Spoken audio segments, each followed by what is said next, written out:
এক পাই সিক্কা। এই মুদ্রাটি মুঘল আমলের সর্বশেষ এবং ব্রিটিশ আমলের সর্বপ্রথম দিকের মুদ্রা। ব্রিটিশ ইস্ট ইন্ডিয়া কোম্পানি জনসাধারণের ব্যবহারের জন্য চালু করেছিল মুদ্রাটি।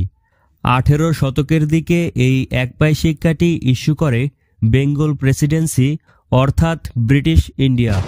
1765 সালে মুঘল সম্রাট দ্বিতীয় শাহ আলম বাংলার গভর্নর রবার্ট ক্লাইভের কাছে বাংলা, বিহার এবং উড়িষ্যার দেওয়ানি হস্তান্তর করেন মাত্র 26 লক্ষ টাকার বিনিময়ে, এবং ঠিক তার পরপরই সম্রাট ক্ষমতাহীন শাসকে পরিণত হয় এবং এজন্য ইংরেজরা পুরোপুরি শুল্ক তাদের আয়ত্তে করে নেয়।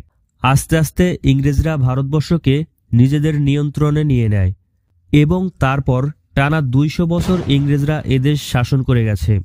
যাই হোক, এই মুদ্রা ইংরেজ কোম্পানি তৈরি করেছিল মুঘল বাদশাহ দ্বিতীয় শাহ আলমের নামে এবং মুদ্রাগুলোতে প্রতীকীভাবে শাহ আলমের নাম ব্যবহার করা হয়েছে। তবে মূলত এগুলো ইংরেজদেরই মুদ্রা। শাহ আলমের নামে মুদ্রিত বেঙ্গল প্রেসিডেন্সির মুদ্রার পর বাংলা, বিহারে আর কোনো মুঘল সম্রাটের নামে মুদ্রা নকশা করা হয়নি।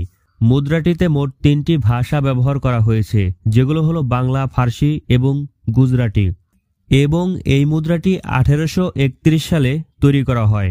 এই মুদ্রাকে তখন রুপি বলা হতো। এই মুদ্রাটির ওজন 4.25 গ্রাম, ব্যাস 23 মিলিমিটার এবং পুরুত্ব 1.76 মিলিমিটার। মুদ্রাগুলো তৈরি করা হয়েছে সলিড কপার দিয়ে। ভিডিওতে দেখানো মুদ্রাটির কন্ডিশন অনেকটাই খারাপ, তবে ভালো কন্ডিশনের এক একটা রেয়ার কয়েনের মূল্য অনেক। আপনার কাছে থাকলে কমেন্ট করে জানান এবং আরও জানান কত সালের কয়েনটি আপনার কাছে রয়েছে এবং যত্ন করে রেখে দিন, পরবর্তীতে কাজে আসবে। তো এই কয়েনটি সম্পর্কে ছিল এই ছোট্ট ভিডিও। দেখা হচ্ছে পরবর্তী ভিডিওতে কোনো দামি এবং রেয়ার কয়েন নিয়ে। ততক্ষণ পর্যন্ত ভালো থাকুন, সুস্থ থাকুন। সম্পূর্ণ ভিডিওতে আমাদের সাথে থাকার জন্য অসংখ্য ধন্যবাদ।